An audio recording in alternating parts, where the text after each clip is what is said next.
നമസ്കാരം. ക്രൈംബ്രാഞ്ച് ആരംഭിക്കുന്നു. ആദ്യം കാണാം പ്രധാന തലക്കെട്ടുകൾ.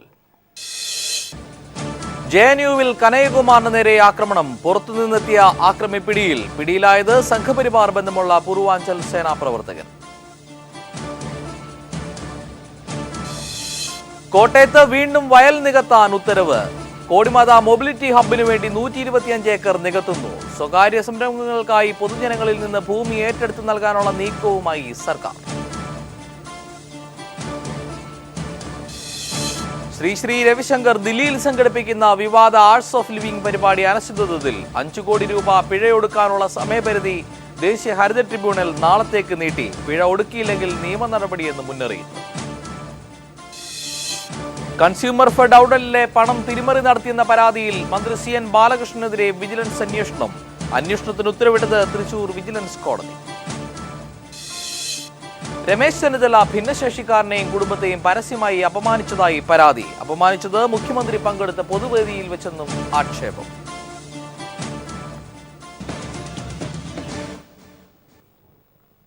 JNUവിൽ കനയ്യകുമാറിന് നേരെ ആക്രമണം. പുറത്തുനിന്നെത്തിയ ആക്രമി പിടിയിലായത് സംഘപരിവാർ ബന്ധമുള്ള പൂർവാഞ്ചൽ സേനാ പ്രവർത്തകൻ. Delhi ബ്യൂറോയുടെ report.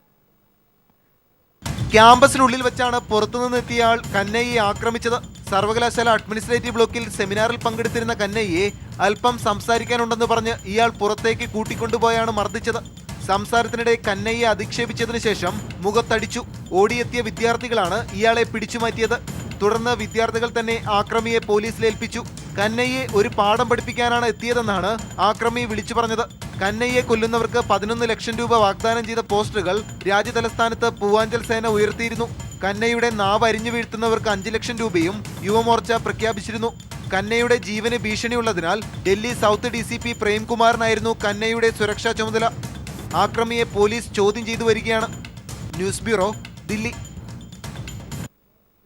Arts of living സംഘാടകർക്ക് ദേശീയ ഹരിത ട്രിബ്യൂണലിന്റെ അന്ത്യശാസനം. നാളെ 5 കോടി രൂപ പിഴ അടച്ചില്ലെങ്കിൽ പരിപാടിയുടെ അനുമതി റദ്ദാക്കുമെന്ന് ട്രിബ്യൂണൽ. ജയിലിൽ പോയാലും പിഴ അടക്കില്ലെന്ന് ശ്രീ രവിശങ്കറിന്റെ വെല്ലുവിളി. സമ്മേളനത്തിന് മുഖ്യാതിഥിയായിരുന്ന സിംബാബ്വെ പ്രസിഡന്റ് ചടങ്ങിൽ നിന്ന് പിന്മാറി. യമുന നദീതീരം നിരപ്പാക്കിയതിനും കൃഷിയിടം നശിപ്പിച്ചതിനും 5 കോടി രൂപ പിഴയടക്കണമെന്നായിരുന്നു ദേശീയ ഹരിത ട്രൈബ്യൂണലിന്റെ ഉത്തരവ്. എന്നാൽ പിഴയടക്കില്ലെന്ന് ആർട്ട് ഓഫ് ലിവിംഗ് സംഘടന വ്യക്തമാക്കിയിരുന്നു. ഇതിനു പിന്നാലെ ഇന്ന് 4 മണിക്ക് മുമ്പ് തന്നെ പിഴത്തുക അടയ്ക്കണമെന്ന് ഹരിത ട്രൈബ്യൂണൽ നിർദ്ദേശിച്ചു. അടിയന്തരമായി വാദം കേട്ട ജസ്റ്റിസ് സ്വതന്ത്രകുമാറിന്റെ ബെഞ്ച് സംഘാടകർക്ക് നാളെ വരെ സമയം നീട്ടി നൽകി. നാളെ 5 മണിക്ക് തുടങ്ങുന്ന ഉദ്ഘാടന ചടങ്ങിന് മുമ്പായി പിഴ അടയ്ക്കണമെന്ന് ഹരിത ട്രൈബ്യൂണൽ ഉത്തരവിട്ടു. പിഴയടച്ചില്ലെങ്കിൽ പരിപാടിയുടെ അനുമതി റദ്ദാക്കുമെന്നും ദേശീയ ഹരിത ട്രൈബ്യൂണൽ വ്യക്തമാക്കി. പ്രധാനമന്ത്രി നരേന്ദ്രമോദിയാണ് സമ്മേളനത്തിന്റെ ഉദ്ഘാടനം നിർവഹിക്കുന്നത്. എന്നാൽ പിഴയടക്കില്ലെന്നും ജയിലിൽ പോകാൻ തയ്യാറാണെന്നും ശ്രീ രവിശങ്കർ അറിയിച്ചു. പരിസ്ഥിതിക്ക് ദോഷം വരുത്തുന്ന ഒന്നും ചെയ്തില്ലെന്നും അനുമതി നിഷേധിച്ചാൽ സുപ്രീം കോടതിയെ സമീപിക്കുമെന്നും BJP MPയും ആർട്ട് ഓഫ് ലിവിംഗ് പ്രവർത്തകനുമായ മഹേഷ് ഗിരി പറഞ്ഞു. അതേസമയം സമ്മേളനത്തിന്റെ മുഖ്യാതിഥിയായിരുന്ന സിംബാബ്വെ പ്രസിഡന്റ് റോബർട്ട് മുഗാബെ ചടങ്ങിൽ നിന്ന് പിന്മാറി. രാഷ്ട്രപതി പ്രണബ് മുഖർജി നേരത്തെ തന്നെ പിന്മാറുന്നതായി അറിയിച്ചിരുന്നു. News bureau, Delhi. കേന്ദ്രമന്ത്രി സ്മൃതി ഇറാനിയുടെ വാഹനവ്യൂഹം ഇടിച്ചു മരിച്ച ബൈക്ക് യാത്രികനായ ഡോക്ടറുടെ കുടുംബം സഹായം തേടി രാഷ്ട്രപതിയെ സമീപിച്ചു. ഡോക്ടറെ ഇടിച്ചത് മന്ത്രിയുടെ വാഹനം അല്ലെന്നാണ് പോലീസിന്റെ നിലപാട്. മന്ത്രിയുടെ സുരക്ഷാ വാഹനം ഇടിച്ചെന്ന സഹയാത്രികയായ മകളുടെ മൊഴി പോലീസ് രേഖപ്പെടുത്തിയില്ല. മറ്റൊരു വാഹനത്തിന്റെ നമ്പർ ആണ് FIRൽ പോലീസ് രേഖപ്പെടുത്തിയത്. നിസ്സഹായരായ ഡോക്ടറുടെ കുടുംബം സഹായം അഭ്യർത്ഥിച്ച് രാഷ്ട്രപതിക്ക് കത്തയച്ചിരിക്കുകയാണ്. ഇക്കഴിഞ്ഞ മാർച്ച് 5-ന് യമുന എക്സ്പ്രസ് റോഡിൽ കേന്ദ്ര മാനവവിഭവശേഷി മന്ത്രി സ്മൃതി ഇറാനിയുടെ വാഹനവ്യൂഹം ഇടിച്ചാണ് ബൈക്ക് യാത്രികനായ ഡോക്ടറും മകളും അപകടത്തിൽപ്പെട്ടത്. ഗുരുതരമായി പരിക്കേറ്റ ഡോക്ടർ മരിച്ചു. കൈകൾ കൂപ്പി സഹായം അഭ്യർത്ഥിച്ചിട്ടും മന്ത്രി വാഹനത്തിൽ കയറി സ്ഥലം വിട്ടെന്നും മകൾ വ്യക്തമാക്കിയിരുന്നു. ഇതിന് പിന്നാലെയാണ് മന്ത്രിയുടെ വാഹനവ്യൂഹമല്ല കുടുംബത്തെ അപകടത്തിൽപ്പെടുത്തിയതെന്ന് പോലീസ് വരുത്തി തീർക്കാൻ ശ്രമിക്കുന്നത്. മന്ത്രിയുടെ വാഹനവ്യൂഹം ഇടിച്ചെന്ന സഹയാത്രികയെ മകളുടെ മൊഴി പോലീസ് രേഖപ്പെടുത്തിയില്ല. മറ്റൊരു വാഹനത്തിന്റെ നമ്പറാണ് FIRൽ പോലീസ് പകരം രേഖപ്പെടുത്തിയത്. മന്ത്രിയുടെ വാഹനമല്ല ഇടിച്ചതെന്ന് മൊഴി നൽകാൻ ഡെപ്യൂട്ടി പോലീസ് സൂപ്രണ്ട് നിർബന്ധിച്ചെന്നും മകൻ അഭിഷേക് പറഞ്ഞു. കേസ് വളച്ചൊടിക്കാൻ പോലീസ് നീക്കം നടക്കുന്നതിനിടെ നീതി തേടി അപകടത്തിൽ മരിച്ച ഡോക്ടറുടെ കുടുംബം രാഷ്ട്രപതിക്ക് കത്തയച്ചു. വ്യാജ വാഹന നമ്പർ ചേർത്തുള്ള FIR പിൻവലിക്കണമെന്നും ശരിയായ മൊഴിയിൽ അന്വേഷണം നടത്തണമെന്നും ആവശ്യപ്പെട്ടാണ് കത്തയച്ചിരിക്കുന്നത്. നീതി ലഭിച്ചില്ലെങ്കിൽ അനിശ്ചിതകാല നിരാഹാര സമരം നടത്തുമെന്ന് കുടുംബാംഗങ്ങൾ വ്യക്തമാക്കി. News bureau, Delhi. കോട്ടയത്ത് വൻകിട പദ്ധതിയുടെ പേരിൽ വീണ്ടും വയൽ നികത്താൻ ഉത്തരവ്. കോടിമാത മൊബിലിറ്റി ഹബിനു വേണ്ടി നാട്ടകം വില്ലേജിലെ 125 ഏക്കറാണ് നികത്തുന്നത്. മുഖ്യമന്ത്രി ചെയർമാനായ സമിതിയാണ് പിന്നിൽ.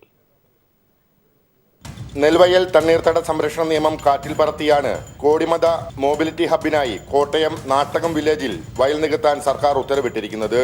100 മുതൽ 125 ഏക്കർ പാടം പദ്ധതിക്കായി സ്വന്തം ഇഷ്ടപ്രകാരം വിട്ടു നൽകുന്നവർക്ക് നൽകുന്ന വയലിന്റെ 50% നികത്തിയെടുക്കാമെന്നും ഉത്തരവിൽ പറയുന്നു. ജോസ് കെ മാണി എംപിയുടെ നിർദ്ദേശപ്രകാരമാണ് എറണാകുളം വൈറ്റില ഹബിന് സമാനമായ കോടിമത മൊബിലിറ്റി ഹബ്ബ് പദ്ധതി രൂപം കൊണ്ടത്. മുഖ്യമന്ത്രി ഉമ്മൻചാണ്ടി ചെയർമാനായ കോടിമത മൊബിലിറ്റി ഹബ് സൊസൈറ്റിയാണ് പദ്ധതിയുടെ നടത്തിപ്പുകാർ. 2015 നവംബർ 29-ന് മുഖ്യമന്ത്രിയുടെ അധ്യക്ഷതയിൽ ചേർന്ന ഗവേണിംഗ് ബോഡി യോഗത്തിലാണ് പദ്ധതി വേഗത്തിൽ നടപ്പിലാക്കാൻ തീരുമാനിച്ചത്. ഇതിന് പിന്നാലെയാണ് principal secretary doctor Vishwas Mehta അപൂർവമായ ഉത്തരവിട്ടത്. പാടി ആക്ട് പ്രകാരം സംസ്ഥാനതല പരിശോധനാ സമിതിയുടെ അനുമതിയോടുകൂടി മാത്രമേ വൻകിട പദ്ധതികൾക്ക് നെൽവയൽ നികത്താൻ കഴിയൂ. എന്നാൽ പുറത്തിറങ്ങിയ ഉത്തരവിൽ ഇത്തരം അനുമതിയുടെ കാര്യങ്ങൾ ചൂണ്ടിക്കാട്ടിയിട്ടില്ല. Bus terminal complex, convention centre, exhibition centre, cricket stadium, ഫാമുകൾ, മത്സ്യ ഫാമുകൾ തുടങ്ങി നിരവധി കാര്യങ്ങളാണ് നിർദ്ദിഷ്ട കോടിമത ഹബ്ബ് മുൻപോട്ട് വയ്ക്കുന്നത്. 125 ഏക്കർ ഭൂമി ആവശ്യമുണ്ടെന്ന് പറയുമ്പോഴും പദ്ധതി പൂർത്തിയാക്കാൻ കുറഞ്ഞത് 250ഓളം ഏക്കർ ഭൂമി ആവശ്യം വരും. Leslie John, Idukki. പൊതുജനങ്ങളിൽ നിന്ന് ഭൂമി ഏറ്റെടുത്ത് സ്വകാര്യ വ്യക്തികൾക്ക് വ്യവസായ ആവശ്യത്തിന് പാട്ടത്തിന് നൽകാമെന്ന് സർക്കാർ. വികസന മേഖലയിൽപ്പെട്ട ഭൂമിയാണ് ഇത്തരത്തിൽ പാട്ടത്തിന് നൽകുക. ഭൂമി വിലയ്ക്ക് വാങ്ങിയും പാട്ടത്തിന് നൽകും. ഇതിനായി പുതിയ ചട്ടങ്ങൾ ഉൾപ്പെടുത്തി സർക്കാർ ഉത്തരവ് പുറപ്പെടുവിച്ചു. വികസന മേഖലയുമായി ബന്ധപ്പെട്ട് 1968 കൊണ്ടുവന്ന ഉത്തരവിലാണ് വ്യവസായ വകുപ്പ് പുതിയ ചട്ടങ്ങൾ ഉണ്ടാക്കിയത്. 2013 ജൂൺ 10 മുതൽ മുൻകാല പ്രാബല്യത്തോടെയാണ് ഉത്തരവ്.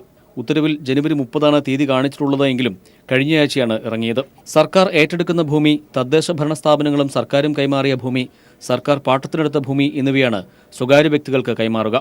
ഇതിനായി ഇൻഡസ്ട്രീസ് ആൻഡ് കൊമേഴ്സ് ഡയറക്ടറുടെ നേതൃത്വത്തിൽ പ്രത്യേക അതോറിറ്റി രൂപീകരിക്കും. വ്യാവസായിക ആവശ്യമെന്ന നിർവചനത്തിൽപ്പെടുന്ന ഏതാവശ്യത്തിനും ഭൂമി പാട്ടത്തിന് നൽകും. സാധനങ്ങളുടെ നിർമ്മാണം, ഉൽപ്പാദനം, ഹോട്ടൽ, ഗോഡൌൺ, പെട്രോൾ പമ്പുകൾ, കോൾഡ് സ്റ്റോറേജ് തുടങ്ങിയവയ്ക്കും ഭൂമി നൽകും. 30 വർഷത്തേക്കാണ് പാട്ടം. വ്യവസായ വികസന മേഖലയുടെ 5% അധികരിക്കാത്ത ഭൂമിയാകും സേവന വ്യവസായങ്ങൾക്ക് അനുവദിക്കുക. പാട്ടക്കരാർ പൂർണ്ണമായി പാലിച്ചാൽ അടുത്ത 30 വർഷത്തേക്ക് കൂടി പാട്ടം നീട്ടി നൽകും. ഫലത്തിൽ വികസന മേഖലയിൽ സർക്കാരിന്റെ ഇഷ്ടത്തിനനുസരിച്ച് സാധാരണക്കാരന്റെ ഭൂമി പിടിച്ചെടുക്കുന്നതിനുള്ള ലൈസൻസായി മാറും പുതിയ ഉത്തരവ്. News bureau, Thiruvananthapuram. ഭൂമിയുടെ ഉടമസ്ഥാവകാശം സംബന്ധിച്ച് തർക്കം നിലനിൽക്കുന്ന എസ്റ്റേറ്റിന് കരമടയ്ക്കാൻ സർക്കാർ അനുമതി. നെല്ലിയാമ്പതിയിൽ പോപ്സ് ഗ്രൂപ്പ്സിന്റെ കൈവശം ഇരിക്കുന്ന കരുണ എസ്റ്റേറ്റിന് കരമടയ്ക്കാനാണ് റവന്യൂ വകുപ്പ് അനുമതി നൽകിയിരിക്കുന്നത്. 833 ഏക്കർ വരുന്ന ഭൂമി സർക്കാരിൽ നിക്ഷിപ്തമാണെന്ന് റവന്യൂ വകുപ്പ് നിയോഗിച്ച സമിതി ശുപാർശ നൽകിയ ഭൂമിയാണിത്. ഭൂമിയുടെ ഉടമസ്ഥാവകാശം സംബന്ധിച്ച് കോടതിയിൽ തർക്കം നിലനിൽക്കെയാണ് കരമടയ്ക്കാൻ റവന്യൂ വകുപ്പ് അനുമതി നൽകിയത്. തെരഞ്ഞെടുപ്പ് പ്രഖ്യാപിക്കുന്നതിന് 2 ദിവസം മുൻപാണ് പോപ്സ് ഗ്രൂപ്പിന് അനുകൂലമായി ഉത്തരവിറക്കിയിരിക്കുന്നത് എന്നതും ശ്രദ്ധേയം. പോപ്സ് ഗ്രൂപ്പ് കൈവശം വച്ചിരിക്കുന്ന 833 ഏക്കർ ഭൂമിക്ക് 2015-2016 സാമ്പത്തിക വർഷത്തെ കരമടയ്ക്കാനാണ് അനുമതി. കരമടയ്ക്കാൻ കമ്പനി നൽകിയ അപേക്ഷയിലാണ് റവന്യൂ വകുപ്പിന്റെ നടപടി. പ്രസ്തുത ഭൂമി സർക്കാരിൽ നിക്ഷിപ്തമാക്കേണ്ടതാണെന്ന് സർക്കാർ നിയോഗിച്ച സമിതി 2014 കണ്ടെത്തിയിരുന്നു. ഭൂമി ഏറ്റെടുക്കുന്നതിനെതിരെ പോപ്സ് ഗ്രൂപ്പ് ഹൈക്കോടതിയെ സമീപിച്ചു. കേസ് തീർപ്പാക്കുന്നതിന് മുൻപ് ധൃതി പിടിച്ച് കരമടയ്ക്കാൻ എന്തിന് സർക്കാർ അനുമതി നൽകിയെന്നത് വിചിത്രമാണ്. 2014 കരുണ എസ്റ്റേറ്റിന് നികുതിയടയ്ക്കാൻ റവന്യൂ വകുപ്പ് അനുമതി നൽകിയെങ്കിലും പ്രതിപക്ഷത്തിന്റെ ശക്തമായ പ്രതിഷേധത്തെ തുടർന്ന് നീക്കം ഉപേക്ഷിക്കുകയായിരുന്നു. കരമടയ്ക്കുന്നത് ഭൂമിയുടെ ഉടമസ്ഥാവകാശത്തിന് കാരണമാകുന്നില്ലെന്നും മറ്റു ചില കേസുകളിൽ കോടതി വിധിയുണ്ടെന്ന വിചിത്രവാദം നിരത്തിയുമാണ് കരമൊടുക്കാൻ അനുമതി നൽകിയിരിക്കുന്നത്. News bureau, Thiruvananthapuram. മൂന്നാറിൽ പോലീസുകാരന് ഗ്യാസ് സിലിണ്ടർ നൽകാത്തതിന് പ്രതികാരമായി ഗ്യാസ് ലോറി കസ്റ്റഡിയിലെടുത്തു. നാട്ടുകാരും ഉപഭോക്താക്കളും പോലീസ് സ്റ്റേഷനിലെത്തി പ്രതിരോധിച്ചതോടെയാണ് പോലീസ് ലോറി വിട്ടു നൽകിയത്. റിപ്പോർട്ടിലേക്ക്. വ്യാഴാഴ്ച ഉച്ചയോടെയാണ് മൂന്നാർ പോലീസ് സ്വകാര്യ ഗ്യാസ് ഏജൻസിയുടെ ലോറി കസ്റ്റഡിയിലെടുത്തത്. ആനച്ചാലിലെ ഗോഡൌണിൽ നിന്നും ഗ്യാസ് സിലിണ്ടറുകൾ വിതരണത്തിനായി കൊണ്ടുവരുന്നതിനിടെ മൂന്നാർ KSRTC ഡിപ്പോയ്ക്ക് സമീപം വെച്ചാണ് ലോറി കസ്റ്റഡിയിലെടുത്തത്. രേഖകൾ കൃത്യമല്ലെന്നായിരുന്നു കസ്റ്റഡിക്ക് കാരണമായി പോലീസ് പറഞ്ഞത്. ലോറി സ്റ്റേഷനിലായതോടെ മേഖലയിലെ ഗ്യാസ് വിതരണം പൂർണ്ണമായും നിലച്ചു. രാവിലെ മുതൽ ഏജൻസിയിൽ ഗ്യാസ് സിലിണ്ടറും കാത്തുനിന്നവർ വിവരമറിഞ്ഞതോടെ പോലീസ് സ്റ്റേഷനിലേക്കെത്തി. പ്രാദേശിക രാഷ്ട്രീയ നേതാക്കളും സ്ഥലത്തെത്തിയതോടെയാണ് പോലീസിന്റെ പ്രതികാര നടപടി വെളിച്ചത്തായത്. രാവിലെ സ്റ്റേഷനിലെ ഒരു പോലീസുകാരൻ ഗ്യാസ് സിലിണ്ടർ വേണമെന്ന ആവശ്യവുമായി ഏജൻസിയിലെത്തിയിരുന്നു. ബുക്ക് ചെയ്യാത്തതിനാൽ ഏജൻസി അധികൃതർ സിലിണ്ടർ നൽകിയില്ല. വെല്ലുവിളിയുമായി മടങ്ങിപ്പോയ പോലീസുകാരൻ ലോറി കസ്റ്റഡിയിലെടുക്കുകയായിരുന്നുവെന്ന് നാട്ടുകാർ പറയുന്നു. ഇന്ന് രാവിലെ ഒരു പോലീസ് ഉദ്യോഗസ്ഥൻ GV ഗ്യാസ് ഏജൻസിയിൽ ചെന്ന് ഗ്യാസ് സിലിണ്ടർ ആവശ്യപ്പെടുകയും ഇന്ന് സപ്ലൈ ഇല്ല എന്ന് പറഞ്ഞതിൻ്റെ അടിസ്ഥാനത്തിൽ നാളെ സിലിണ്ടർ നൽകാം എന്ന് അവിടുന്ന് പറഞ്ഞിട്ടുള്ളതാണ്. അതിനുശേഷം പഴയ മൂന്നാറിലേക്ക് പോയ ഈ പോലീസ് ഉദ്യോഗസ്ഥൻ പഴയ മൂന്നാറിൽ ആളുകൾക്ക് വിതരണം ചെയ്യാൻ വേണ്ടി കൊണ്ടുവന്നിരുന്ന ഗ്യാസ് വാഹനം ഉൾപ്പെടെ പിടിച്ചു കൊണ്ടുവന്ന് മൂന്നാറിലെ പോലീസ് ക്വാർട്ടേഴ്സിൻ്റെ മുൻപിൽ സൂക്ഷിച്ചിരിക്കുകയാണ്. അനധികൃതമായി ജനങ്ങൾക്ക് നൽകേണ്ട ഗ്യാസ് സിലിണ്ടർ വാഹനം പിടിച്ചെടുത്ത ഈ നടപടി പ്രതിഷേധാർഹമാണ്. വാദപ്രതിവാദങ്ങൾ മുറുകുന്നതിനിടെ ലോറിയുടെ രേഖകൾ ഹാജരാക്കാമെന്ന് ഏജൻസി അധികൃതർ അറിയിച്ചതോടെ ലോറി വിട്ടുനൽകാൻ പോലീസ് നിർബന്ധിതമാവുകയായിരുന്നു. പോലീസിന്റെ നടപടിക്കെതിരെ ശക്തമായ പ്രതിഷേധമാണ് നാട്ടുകാരിൽ ഉണ്ടായിരിക്കുന്നത്. എന്നാൽ ഗ്യാസ് ഏജൻസി അധികൃതരുടെയും നാട്ടുകാരുടെയും ആരോപണം കെട്ടിച്ചമച്ചതാണെന്ന് പോലീസ് വിശദീകരിക്കുന്നു. News bureau, Idukki. മുഖ്യമന്ത്രി എത്തിയ പൊതുവേദിയിൽ രമേശ് ചെന്നിത്തല ഭിന്നശേഷിക്കാരനെയും കുടുംബത്തെയും അപമാനിച്ചു. കഴിഞ്ഞ ദിവസം ആലപ്പുഴയിലാണ് സംഭവം നടന്നത്. മുഖ്യമന്ത്രിക്ക് പരാതി നൽകാനെത്തിയ കുടുംബത്തെ പരസ്യമായി ആക്ഷേപിച്ചെന്നാണ് പരാതി ഉയർന്നിരിക്കുന്നത്. UDFന്റെ തിരഞ്ഞെടുപ്പ് കൺവെൻഷൻ നടന്ന വേദിയിലാണ് രമേശ് ചെന്നിത്തല ഭിന്നശേഷിയുള്ള കുട്ടിയെയും കുടുംബത്തെയും പരസ്യമായി അവഹേളിച്ചത്. ചെന്നിത്തലയുടെ പ്രസംഗത്തിനിടയിൽ പ്രവർത്തകർ മുദ്രാവാക്യം വിളിച്ച് മുഖ്യമന്ത്രിയെ വേദിയിൽ എത്തിച്ചു തന്നെ ഐ ഗ്രൂപ്പ് നേതാവായ ചെന്നിത്തലയ്ക്ക് ഇഷ്ടപ്പെട്ടിരുന്നില്ല.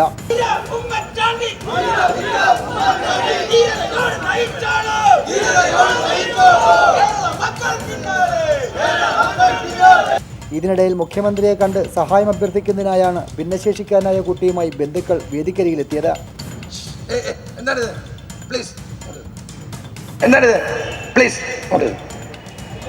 മുഖ്യമന്ത്രി അത് കഴിഞ്ഞിട്ട് കണ്ടിട്ടേ പോകുള്ളൂ. അങ്ങോട്ട്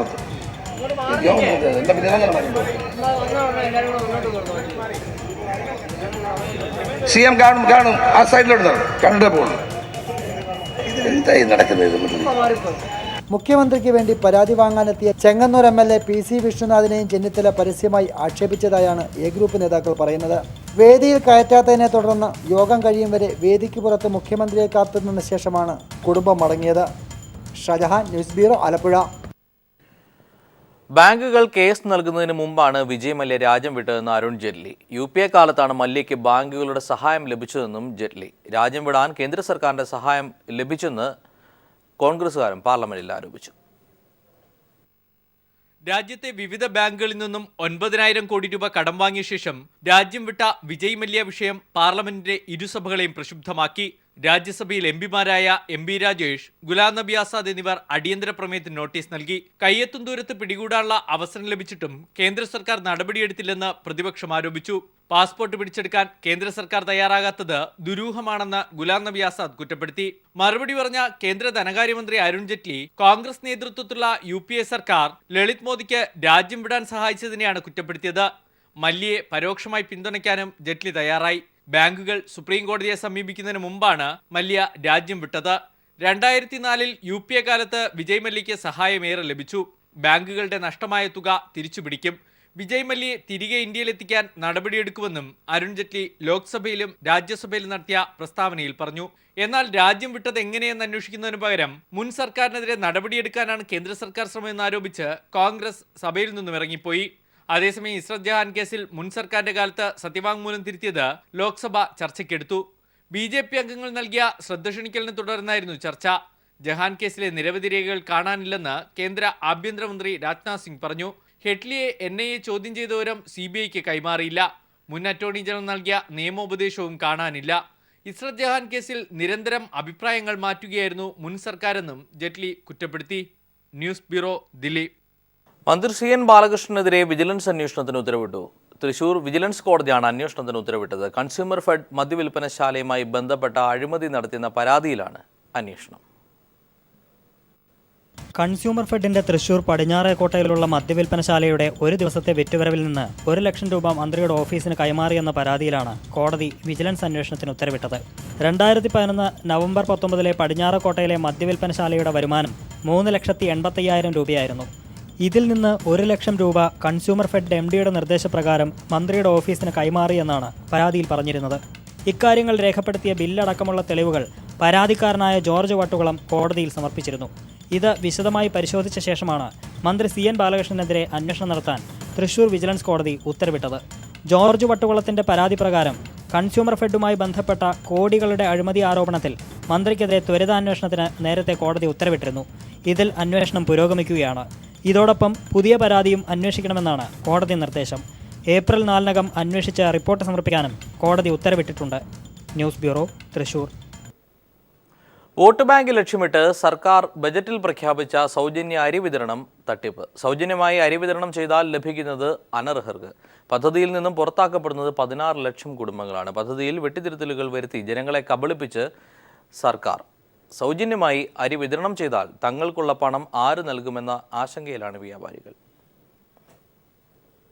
36 ലക്ഷം BPL കുടുംബങ്ങൾക്ക് സൗജന്യമായി അരി നൽകുമെന്ന മുഖ്യമന്ത്രിയുടെ ബജറ്റ് പ്രഖ്യാപനം പിന്നീട് മന്ത്രിസഭാ യോഗം ചേർന്ന് 20 ലക്ഷം കുടുംബങ്ങൾക്കായി പരിമിതപ്പെടുത്തി. 4 വർഷം മുമ്പ് സർക്കാരും ഭക്ഷ്യവകുപ്പും തദ്ദേശ സ്ഥാപനങ്ങളും BPL ആയി അംഗീകരിച്ച 16 ലക്ഷം കുടുംബങ്ങൾക്ക് ഈ ആനുകൂല്യം ലഭിക്കില്ല. പകരം 17 വർഷം മുമ്പ് തയ്യാറാക്കിയ ദാരിദ്ര്യരേഖാ ലിസ്റ്റ് പ്രകാരമാണ് വിതരണം ചെയ്യുക. ആ ലിസ്റ്റിൽ ഉൾപ്പെട്ട 20 ലക്ഷം കുടുംബങ്ങളിൽ BPL റേഷൻ കാർഡുള്ള 6 ലക്ഷവും അനർഹരാണെന്നാണ് റേഷൻ വ്യാപാരികളുടെ ആരോപണം. അർഹതയുള്ള 14 ലക്ഷം കുടുംബങ്ങളാകട്ടെ BPL കാർഡിനായി അപേക്ഷ നൽകി കാത്തിരിക്കുകയുമാണ്. അതോടൊപ്പം മുഖ്യമന്ത്രിയുടെ ജനസമ്പർക്ക പരിപാടിയിൽ പങ്കെടുത്ത് വിവിധ ജില്ലകളിൽ അപേക്ഷ നൽകി കാത്തിരിക്കുന്ന ലക്ഷക്കണക്കിന് കുടുംബങ്ങൾക്കും ഈ പദ്ധതി അന്യമാകും. ഇതിനിടയിലാണ് BPL കുടുംബങ്ങൾക്ക് സൗജന്യമായി റേഷൻ നൽകുമെന്ന സർക്കാർ പ്രഖ്യാപനം. All India ration dealers association general secretary Babychan Mukkadan. സൗജന്യ അരി റേഷൻ വ്യാപാരികൾ പണം മുടക്കി വാങ്ങി കാർഡ് ഉടമകൾക്ക് സൗജന്യമായി കൊടുക്കണമെന്നാണ് സർക്കാർ പറയുന്നത്. പക്ഷേ റേഷൻ വ്യാപാരികൾക്ക് ഇത്രയധികം വൻതുക കിട്ടാനുള്ളപ്പോൾ ഈ അരിക്കുള്ള പണം റേഷൻ വ്യാപാരികൾ മുടക്കാൻ തയ്യാറല്ല. ഈ അരിയുടെ പൈസ എപ്പോൾ ആര് തരും എന്ന് സർക്കാർ വ്യക്തമാക്കിയിട്ടില്ല. 2012 കാലാവധി കഴിഞ്ഞ റേഷൻ കാർഡ് വിതരണം, മാനദണ്ഡം നിശ്ചയിക്കൽ, മുൻഗണനാ പട്ടിക തയ്യാറാക്കൽ എന്നിവ പൂർത്തീകരിക്കാനും സർക്കാരിനായിട്ടില്ല. തെരഞ്ഞെടുപ്പ് മുന്നിൽ കണ്ട് വോട്ട് ബാങ്ക് മാത്രം ലക്ഷ്യമിട്ടുള്ള സർക്കാർ തട്ടിപ്പിനെതിരെ പ്രതിഷേധം വ്യാപകമാവുകയാണ്. TP Prashanth, news bureau, Kottayam. വീണ്ടും ഒരു ഇളവേട കൂടി. പോലീസ് ഭീഷണിയെ തുടർന്ന് വീട്ടമ്മ ജീവൻ ഒടുക്കിയെന്ന് ആക്ഷേപം. കൊല്ലം കിളികൊല്ലൂർ സ്വദേശിനി അനിതയാണ് ട്രെയിനിന് മുന്നിൽ ചാടി മരിച്ചത്. കുത്തുകേസിൽ ഉൾപ്പെട്ട മകനെ കാട്ടിത്തരണമെന്നാവശ്യപ്പെട്ട് അർദ്ധരാത്രി വീട്ടിൽ നിന്ന് കസ്റ്റഡിയിൽ കൊണ്ടുപോകാൻ പോലീസ് ശ്രമിച്ചതാണ് മകളുടെ ആത്മഹത്യയിൽ കലാശിച്ചതെന്ന് പിതാവ് ആരോപിക്കുന്നു. കഴിഞ്ഞ ഞായറാഴ്ചയാണ് രാത്രി 12 മണിക്ക് ശേഷം വീട്ടിലെത്തിയ ഇരവിപുരം CI ഉൾപ്പെടുന്ന പോലീസ് സംഘം അനിതയോട് കുത്തുകേസിൽ പ്രതിയായ മകനെ കാട്ടിത്തരണമെന്നും അതിന് കൂടെ വരണമെന്ന് ആവശ്യപ്പെട്ട് ഭീഷണിപ്പെടുത്തുകയും മൊബൈൽ ഫോണും വീട്ടിൽ പാർക്ക് ചെയ്തിരുന്ന ബൈക്കും കൊണ്ടുപോവുകയും ചെയ്തു. ഇതിനെ തുടർന്നാണ് തന്റെ മകൾ ആത്മഹത്യ ചെയ്തതെന്ന് പോലീസ് അതിക്രമത്തിന് സാക്ഷിയായിരുന്ന അനിതയുടെ പിതാവ് ഗോപാലകൃഷ്ണൻ പറഞ്ഞു. വീട്ടിൽ വന്ന് ഭീകരാന്തരീക്ഷം പോലീസ് സൃഷ്ടിച്ച് ഞങ്ങളെ സുഖമില്ലാത്ത 2 പേര് ഉള്ള വീട്ടിൽ വന്ന് രാത്രി പെണ്ണിനെ മോളെ കൊണ്ടുപോകാനായിട്ട് അവർ ഒരുങ്ങി. അത് ഞങ്ങൾ പറഞ്ഞ ദുഃഖത്തിൽ ഞങ്ങളെ 3 പേരെയും കൊണ്ടുപോകണം. അങ്ങനെ അവർ പിന്തിരിഞ്ഞ് പിന്നാണ് ബൈക്കും ഇതും എടുത്തുകൊണ്ട് പോയത്. ഇത് ഭീകരാന്തരീക്ഷം മാതിരിയാണ് പോലീസ് ഞങ്ങളോട് പെരുമാറിയത്. ഞങ്ങൾക്ക് ഭയന്ന് അങ്ങനെയാണ് നമ്മുടെ കുട്ടി ഈ ആത്മഹത്യക്ക് ശ്രമിക്കാൻ കാരണം. ശ്രമിച്ച് അത് ഇല്ലാതായത് ഞങ്ങൾക്കല്ലേ, പോലീസിനല്ലല്ലോ. പോലീസ് ഇത്രയും ക്രൂരത ഞങ്ങളുടെ അടുത്ത് കാണിക്കരുതെന്ന്. ഈ നീതി കിട്ടണം. ഇത് ഞങ്ങൾക്ക് നീതി കിട്ടില്ലെങ്കിൽ പിന്നെ എന്തോ ചെയ്യാൻ പൈസ ചെയ്യുന്നവർക്ക് പോലും വീട്ടിൽ ജീവിക്കാൻ വയ്യാത്ത രീതിയിലാണ് പോലീസ് പെരുമാറിയത്. പോലീസ് മാനസികമായി പീഡിപ്പിച്ചതിന്റെ പിറ്റേന്ന് ശിവരാത്രി ദിവസം രാത്രിയാണ് അനിത ആത്മഹത്യ ചെയ്തതെന്ന് സഹോദരൻ അനിൽ പറഞ്ഞു. അതേസമയം മരണപ്പെട്ട അനിതയുടെ മകൻ കുത്തുകേസിൽ പ്രതിയാണെന്നും പോലീസ് ഭീഷണിപ്പെടുത്തിയിട്ടില്ലെന്നും പോലീസ് അറിയിച്ചു. ന്യൂസ് ബ്യൂറോ, കൊല്ലം. മാധ്യമപ്രവർത്തകർക്കെതിരെ ഭീഷണി വർദ്ധിക്കുന്ന സാഹചര്യത്തിൽ മാധ്യമപ്രവർത്തകരോട് ഐക്യദാർഢ്യം പ്രഖ്യാപിച്ച് നവമാധ്യമ സമിതിയുടെ നേതൃത്വത്തിൽ കൂട്ടായ്മ സംഘടിപ്പിച്ചു. കാഴ്ചയിലേക്ക്. അഭിപ്രായ സ്വാതന്ത്ര്യത്തിനും മാധ്യമപ്രവർത്തനത്തിനും നേരെ വെല്ലുവിളികൾ വർദ്ധിക്കുന്ന പശ്ചാത്തലത്തിലാണ് നവമാധ്യമ സമിതി തിരുവനന്തപുരം ജില്ലാ കമ്മിറ്റിയുടെ നേതൃത്വത്തിൽ മാധ്യമപ്രവർത്തകർക്ക് ഐക്യദാർഢ്യം പ്രഖ്യാപിച്ചത്. സമൂഹത്തിലെ അഭിപ്രായ സ്വാതന്ത്ര്യത്തിന് വിലങ്ങുവെക്കാൻ സംഘപരിവാർ ശക്തികൾ ശ്രമിക്കുകയാണെന്ന് ചടങ്ങിനെത്തിയവർ അഭിപ്രായപ്പെട്ടു. ഭിന്നതകൾ മറന്ന് ഒന്നിച്ചു നിന്നില്ലെങ്കിൽ ഫാസിസ്റ്റ് വാഴ്ചയെ പ്രതിരോധിക്കാനാവില്ലെന്നും കൂട്ടായ്മ ഓർമ്മപ്പെടുത്തി. RSSകാർ അഴിഞ്ഞാടുമ്പോൾ ഭരണാധികാരികൾ കാഴ്ചക്കാരായിരിക്കുകയാണെന്ന് പ്രതിപക്ഷ നേതാവ് VS അച്യുതാനന്ദൻ യോഗം ഉദ്ഘാടനം ചെയ്തുകൊണ്ട് പറഞ്ഞു. ഫാസിസത്തിന് മറ്റൊന്നിനെയും അംഗീകരിക്കാൻ കഴിയില്ല. ഫാസിസ്റ്റുകൾ പറയുന്നത് എല്ലാവരും അംഗീകരിച്ചു കൊള്ളണമെന്നതാണ് അവരുടെ തത്വശാസ്ത്രം. അതുകൊണ്ട് നാം എന്ത് കഴിക്കണമെന്നും എന്ത് പറയണമെന്നും എന്ത് ധരിക്കണമെന്നും ഒക്കെ സംഘപരിവാർ തീരുമാനിക്കുമെന്നാണ് പറയുന്നത്. അത് അനുസരിക്കാത്തവർക്ക് വേണമെങ്കിൽ പാകിസ്ഥാനിലേക്ക് പോകാം. അതാണ് സംഘപരിവാറിൻ്റെ അസഹിഷ്ണുതയുടെ അടിസ്ഥാനം. മാധ്യമപ്രവർത്തകരായ N Madhavankutty, PM Manoj, Geetha Naseer, R Ajith Kumar, Mahesh Chandran, PB Ratheesh എന്നിവർ സംസാരിച്ചു. News bureau, Thiruvananthapuram. കാടുകളെ വിറപ്പിച്ച കാട്ടുകള്ളൻ വീരപ്പൻ ജപ്പാനിൽ ചന്ദന സുഗന്ധമുള്ള ഒരു പെർഫ്യൂമിന്റെ പരസ്യചിത്രമാണ്. സ്റ്റൈൽമനൻ രജനീകാന്തിന് പിന്നാലെ അങ്ങനെ മറ്റൊരു തെന്നിന്ത്യക്കാരൻ കൂടി ജപ്പാനിൽ സൂപ്പർ സ്റ്റാർ ആവുന്നു. വീരപ്പനെ മോഡലാക്കിയതോടെ പെർഫ്യൂമിന് ജപ്പാനിൽ പ്രിയം കൂടിയെന്നാണ് വാർത്ത. വ്യത്യസ്തമായ റിപ്പോർട്ടുമായി ഇന്നിവിടെ പറയുന്നു. നമസ്കാരം. സ്റ്റൈൽ മന്നൻ രജനീകാന്തിനെ കൂടാതെ മറ്റൊരു തെന്നിന്ത്യൻ താരവും അങ്ങ് ജപ്പാനിലെ സൂപ്പർ സ്റ്റാറാണ്. ആള് മറ്റാരുമല്ല, കാട്ടുകള്ളൻ വീരപ്പൻ തന്നെ. തെന്നിന്ത്യ വിറപ്പിച്ച കൊമ്പൻ മീശക്കാരൻ വീരപ്പനാണ് ജപ്പാനിലെ ഒരു വില കൂടിയ പെർഫ്യൂമിന്റെ മോഡൽ. 20 വർഷത്തെ പ്രവർത്തന പാരമ്പര്യമുള്ള ബ്രിട്ടീഷിലെ ലഷ് എന്ന കോസ്മെറ്റിക് കമ്പനിയാണ് വീരപ്പനെ മോഡലാക്കിയ പെർഫ്യൂം വിപണിയിലിറക്കിയത്. പെർഫ്യൂമിന്റെ പേര് സ്മഗ്ലേഴ്സ് സോൾ എന്നാണ്. അതുകൊണ്ട് തന്നെ വീരപ്പന്റെ ചരിത്രത്തെപ്പറ്റിയും ജാപ്പനീസുകാർക്ക് നല്ല ധാരണയുമുണ്ട്. ജപ്പാനിലെ പ്രശസ്തവും വില കൂടിയ പെർഫ്യൂമുകളിലൊന്നുമാണ് സ്മഗ്ലേഴ്സ് സോൾ. സൈസ് സുന്ദരിമാർക്കും 6 പാക്ക് മസിൽമാൻമാർക്കും മാത്രമല്ല, കള്ളക്കടത്തിന്റെ രാജാക്കന്മാർക്കും മോഡലാകാമെന്ന് ചുരുക്കം. കാട്ടുകള്ളൻ വീരപ്പന്റെ മുഖം ആലേഖനം ചെയ്ത ചന്ദനം മണക്കുന്ന പെർഫ്യൂമിന് ആരാധകരും ഏറെയാണ്. ചന്ദനക്കാടുകളെ വിറപ്പിച്ച് 2004 മരണമടഞ്ഞ വീരപ്പൻ ഇന്ന് ജപ്പാനിലെ യുവത്വങ്ങൾക്കിടയിൽ സുഗന്ധപൂരിതമായ ഓർമ്മയാവുകയാണ്. ഇന്ത്യൻ ചന്ദനവും വെളിച്ചെണ്ണയുമാണ് പെർഫ്യൂമിലെ പ്രധാന ഘടകങ്ങൾ. തീർന്നില്ല, സെന്റിൽ മാത്രം ഒതുങ്ങുന്നതല്ല വീരപ്പന്റെ താരപരിവേഷം. വീരപ്പൻ എന്ന പേരിൽ തന്നെ മീശയുടെ സംരക്ഷണത്തിനായി ഒരു മുസ്റ്റാഷ് വാഷും കമ്പനി പുറത്തിറക്കിയിട്ടുണ്ട്. വീരപ്പന്റെ ഹീറോ പരിവേഷത്തെ വിറ്റുകാശാക്കുന്ന ലഷിനെതിരെ വിമർശനങ്ങൾ ഉയരുന്നുണ്ടെങ്കിലും യാതൊരു കൂസലുമില്ലാതെ മുന്നേറുകയാണ് കള്ളക്കടത്തുകാരുടെ ആത്മാവ്. News desk.